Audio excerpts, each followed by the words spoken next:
Hello everyone, welcome to the channel. We have the press conference on Formula 1 of Azerbaijan Grand Prix. It's going to be divided in two parts, so we will have part 1 and part 2 in our channel, so stick around and let's watch together.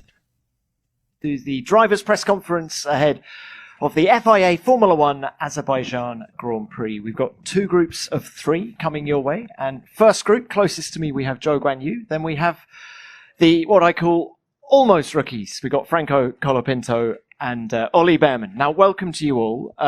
Ollie, why don't we start with you? Welcome back to Formula 1 and a full race weekend for you this time.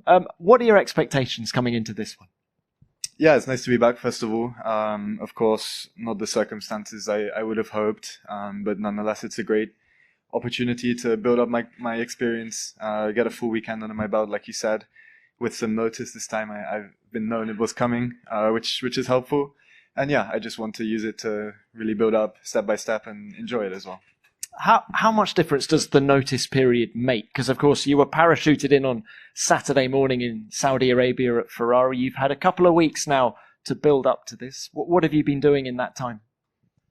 Yeah, of course, knowing that I'm going to race is a big help. Also, the fact that I'm going to do FP1 and FP2, that's going to help me a lot just to build it up. And, another street track, I'll have time to build it up, not have to take any risk. And yeah, of course, I've been training hard, but I've been doing that anyway because I'm racing next year.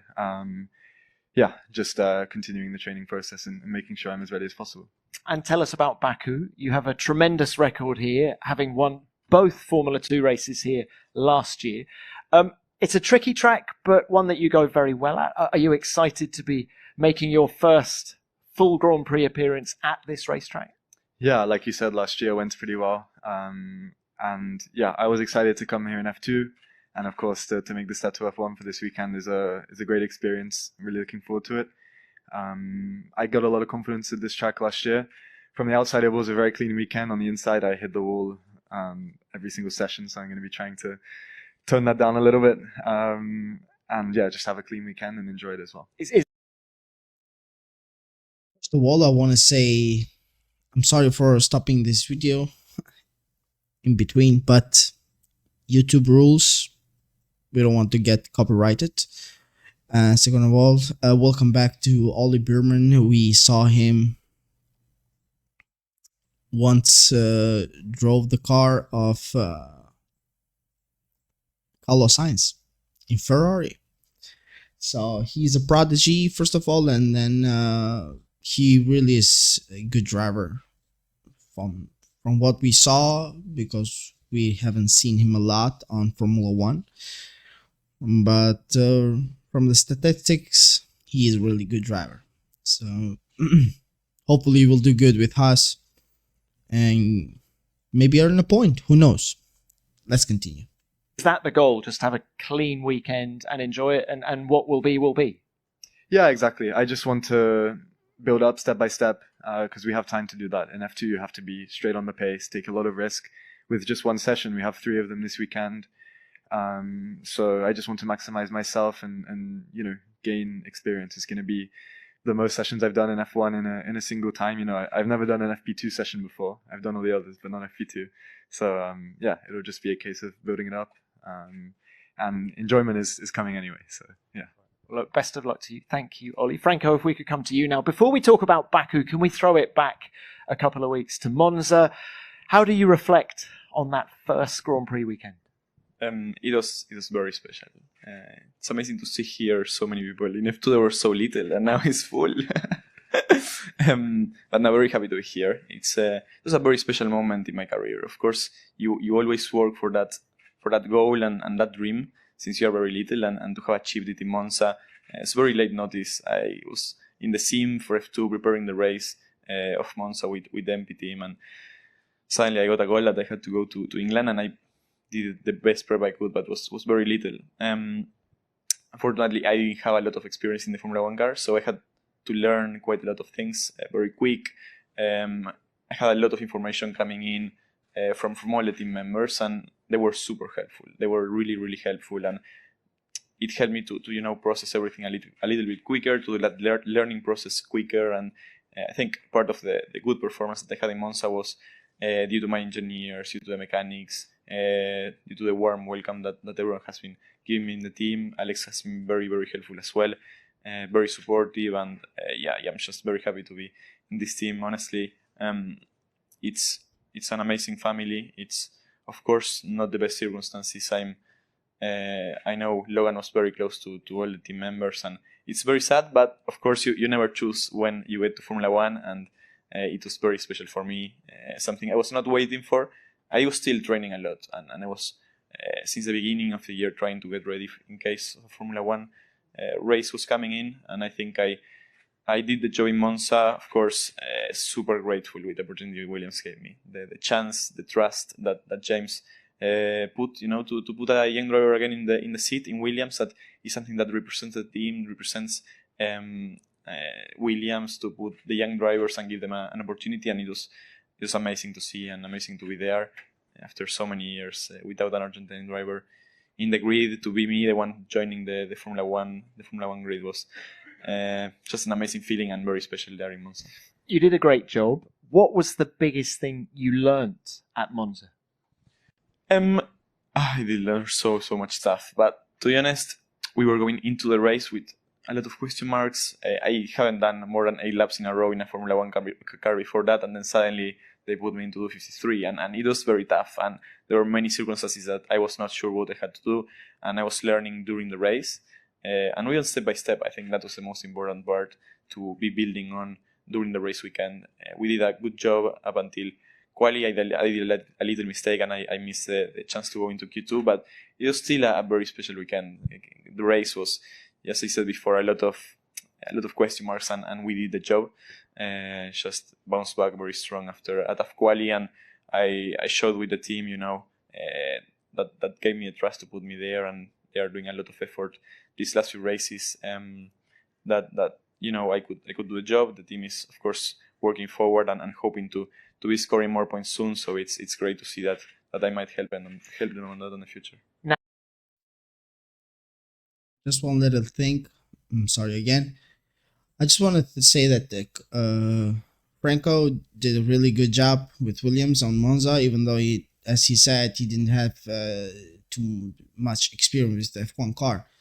But he did a really good job finishing the race on P12 from P18. So that's a really big achievement for a rookie driver. Let's move on. Now, you've never been to Baku, never raced here. What is the approach? What are the goals for this weekend? The goal is to build up slowly. I think it's very similar to Monza. Monza, I didn't know the car, now I don't know the track, so it's still one thing to learn only. As Oli said before, three FPs, it's more than enough, I think, for us to learn the track. I haven't been in many street tracks, but I hope to have done enough prep in the simulator and to have worked really hard with the team to done enough to be on the pace quick. The reality is that I don't know the next 7 races, and we know that it's going to be tough, and it was part of a risk, and it's going to be a great experience as well to know these last 7 races of the year that I haven't been racing in, and F2 doesn't race as well in the next 6. So I know it's going to be tough, but I'm doing a lot of work and a lot of prep to be ready for it. Of course, I think we have a really good car to be able to score points, and I'm going to try to do the best I can. I think go step by step, session by session, and then see where we end up. All right. Well, best of luck to you. Zhou, can we just start by giving some advice? Neither of these two has been here in a Formula One car before. Any advice for them? Honestly, I think just enjoy the weekend, because I think for Ollie already done a whole weekend, he know how this feeling. And for Franco, I think he will just enjoy all the races that like I did in my first season. I mean, like the certain style obviously is different, but I think every driver, especially in F2, really wanted to take that chance, and he has the perfect platform for them to shine and have a nice future. So yeah, I just wish them all the best, but not go too fast though, stay behind. Well, look, why don't we talk about the performance of Sauber? The team said there were a lot of learnings over the Monza weekend. What were they? Where are you at in terms of performance at the moment? Every weekend we're having a similar package for a few races in a row now, but like every weekend we're trying to extract as much as we could. like together with me and my teammate, we try to have a different setup to understand what is the needed for the current situation to making a bigger step even for the next coming races or is for the future development. So it's a tough situation at the moment just because I think we don't really have the pace fighting yet to anywhere close to top 10. And we keep the, let's say, motivation high, and we want to learn as much as we could in every certain stand and to understanding, therefore, with high downforce track, low downforce track, and then see how it goes also here in Baku and Singapore, because I think the last two races to the coming two will be completely different certain stands. But yeah, it's a difficult one just to give a very high expectation, but we are trying to work in each individual areas that's current weakness and trying to solve that, and hopefully that can give us a, let's say, better coming up races, and in terms of performance we can be fighting more close up. Well, what about this weekend? I mean, it's a unique track layout here, isn't it? You've got the 2.2 kilometer straight, and then it's a street track the rest of the way. Will that make things better for you, or I not? think it makes more hope for sure for the race. I think the race will never end into the last laps, and for us in the past, I think this not being one of the track we've been especially struggling a lot with, and we're just hoping with what we have this year so far that can give us a better overall performance, and in terms of using as much as we could with the benefits of the current car, and the rest we need to go, let's say, step by step on FP1 and see how it goes. And I think the most important is a lot certain stands or track we go to when the car you put that on ground is working well, and then you have a really good weekend. So we just need a few more this back like the beginning of the season, and then we should be in a much better position. All right. Well, look, best of luck to you as well. Now, as we all know, Stake has been struggling a lot, but hopefully this will change because now they have Mattia Binotto as their new team principal and CEO also of Stake, that is going to be in the future Audi Sauber, I think, like that. If I'm wrong, correct me, you can comment below. Bottas and Zhou are going to race this week in Azerbaijan, but I hope them the best, because they are struggling from the start of the season. They aren't able to balance the car or earn some points or something like that, but hopefully everything will change with a little bit of updates, a little bit technical changes, things like that. Hopefully everything will go beautiful. Let's move on. let's turn to the broadcasters. Who's got our first question, please? Harry. Hi, Harry Benjamin, Sky Sports F1. Question to Ollie. I just want to focus on the notice period you mentioned there. Obviously, you've had a couple of weeks in comparison to being parachuted into Saudi. But was it only a couple of weeks? Did you have a little bit longer? Because Kevin's been on 11 points for a fair while. A ban was highly likely before the end of the year. I'm just wondering if the team or IO said anything to you longer than a couple of weeks ago, just to start getting ready before the end of the season, just in case. Well, I mean, my preparations have been kind of looking towards next year, since the announcement that I'll be racing with the team next year. And it has been a while that Kevin's been, close to a race ban. So I knew it was a potential, possibility to jump in the car at any point. If I could have chosen, it would be one that doesn't clash with F2, but, you don't choose when to jump in F1, and every opportunity is one that you take. But yeah, I've been really preparing for next year, and part of that means that I'm ready also now. So it's another great opportunity to show how I've improved and what I can do. Thank you, Ollie. All right, next one. Yeah, Rodriguez from the Zone Spain. Question to Colapinto, to Franco. Congrats for the race. I would like to know, in terms of driving, you have a very good teammate, Alex Albon. Where is the point where you have to improve on driving style to get closer to him? Hola, Roldán. ¿Qué tal? ¿Todo bien? Yeah, it's tricky. It's a very big step from F2 to F1. And luckily, I've been working a lot in simulator. I've been helping the team to improve the car as well in the deal. So that's been very helpful already. I think it prepared me well for the races. I have a lot of things to work on. I think, of course, going into the race, we didn't have any information almost about my data, about what I was doing wrong. So now we have a lot more things to work on, and we used very well, I think, these 2 weeks to understand better what do I need to do better. It's a kind of similar track, I think, very low speed, long straights, low downforce. So I think it's going on the same direction. I had to fix a few things that I really worked on the sim. It has a lot of power. It's sometimes a bit difficult to manage the power, the slip on exits, the slip on entries. Tires are very sensitive to it, and just need to manage that a little bit better. Alex is very smooth. He has got a lot of experience in Formula One, and I think, using that very well to understand in what areas I need to improve. I think that the tires are the most difficult part to understand, and just working on that to nail every session. But it's always difficult. Really working on that to be better in the next few rounds. Thank you, Franco. Right, Diego. Diego Mejia, Fox Sports Mexico. Question to Franco. So Franco, congrats on the debut as well.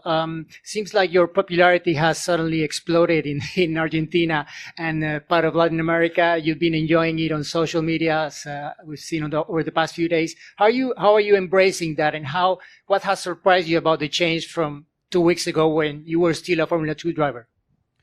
Well, no, I always enjoy to interact with the people. Luckily, the Argentinian fans are amazing, and they, on one way, they help me a little bit to get to where I am now. So it's always nice to interact with them. Not many drivers do, and it's always nice, to have a little bit of time. I already did before, but now it just went a bit more crazy. I'm already deleting all the social media, so that's gone probably, and and my community manager will have to deal a little bit more with it. But just fully focus on the weekend, and of course it's amazing to have so much support from your country. You never, as I said before, you never choose when you get to Formula One, and it's just a moment that I'm luckily enjoying a lot, and just trying to make the most out of it. Have you been surprised by the reception back home?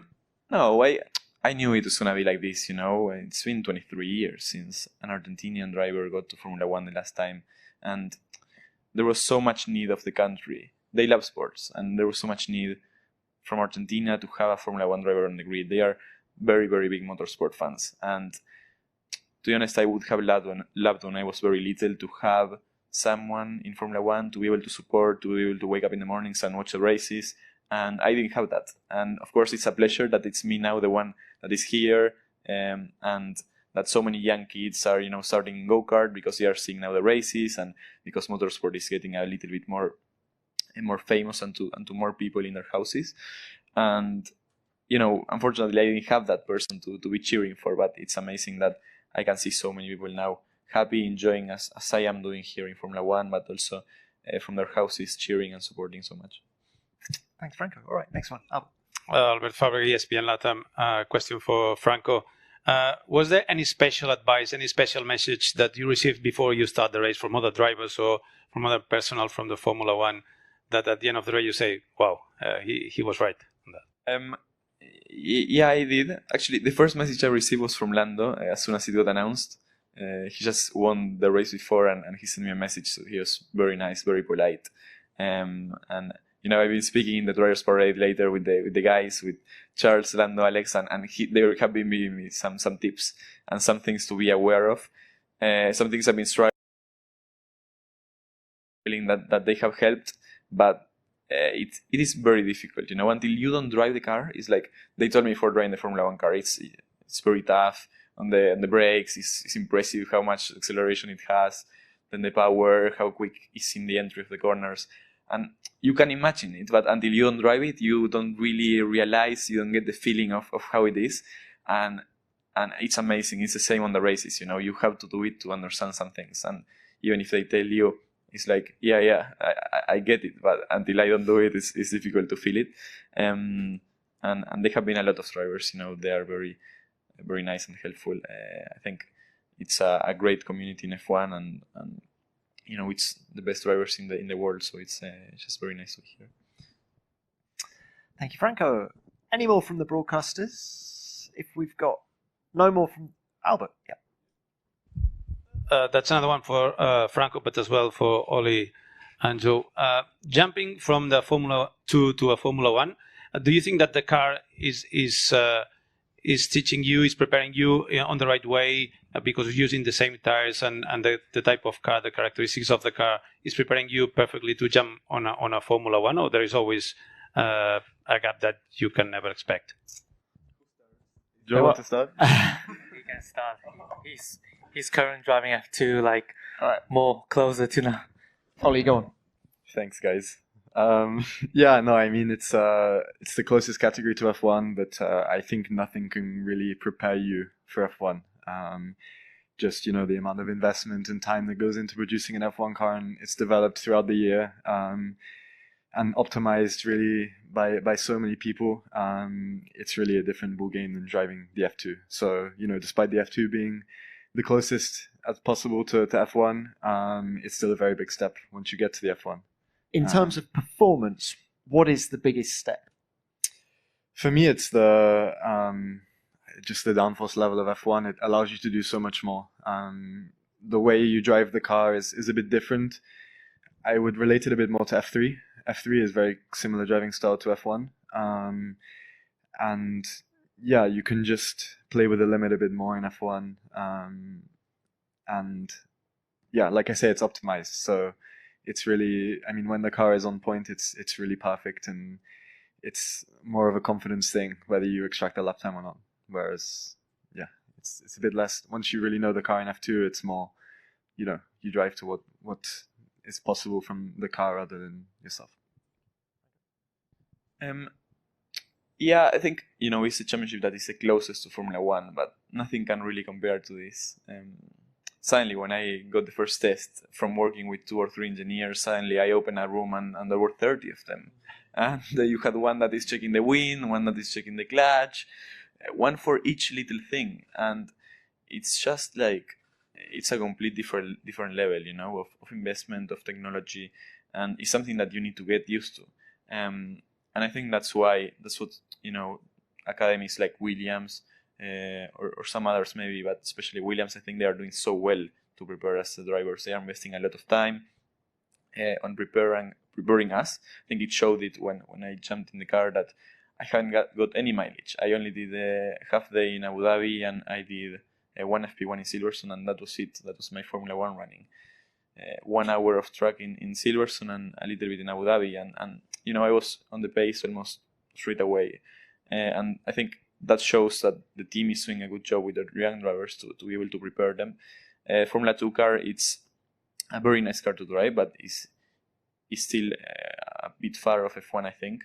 In F1, everything is maximized. Everything is the best it can be, and you drive the car and you have no issues. In F2, you go to the engineer, you can complain about every part of the corner if you want. But that's why they have so much work to do. But in F1, it's like everything is close to perfection, and they are following that. They have a lot of tools to be able to maximize the car that you have, and it's just an amazing car to drive. It's the fastest in the world, and it's something you never experienced before. Joe, you drove the old F2 car. How did you find the step? Yeah, actually, I don't know how the new car, by the sound of it, looks a bit different. But yeah, on the old one, actually, it wasn't a massive difference in terms of the low speed. But of course, the biggest feedback we had was the power steering wheel when it came, and also the high speed downforce, because suddenly you are approaching a high speed with much higher minimum speed, and with the lightness on the wheel, that it doesn't really give you the confidence to be pushing the car around for the first time when you tried it. But yeah, I think the whole back in the factory, how as a team, a group of people working F2 communicate compared to Formula 1 is a completely different world, because obviously everything you are communicating with 2 of the engineers only in F2, and they're helping with everything, start, car balance setups, and there's so limited certain things you can do. But here, you can change every single part on the car and try to make the benefit of it. So I think it is a big step, but it is a good one to be, of course, get yourself as much prepared as possible to be ready for F1 chance. Well, I think that was the part 1. I'm gonna do just a little recap. I'm really excited to see. First of all, I'm really excited to see Ollie Bearman and Franco Colapinto, how they are going to perform. clearly they were how do I say, I don't want to say enemies, but they were drivers of F2. So we will see how are they going to have a fight, because it's Haas and Williams. They are kind of in the same category, and we will it's gonna be an interesting race, and I hope no one gets hurt and everyone gets happy with what they will give, and hope for the best for everyone. So that's it, everyone. Thank you for watching this video with us. Please don't forget to like and subscribe. If you have something to add up, comment down below, and stay up for part 2. See ya.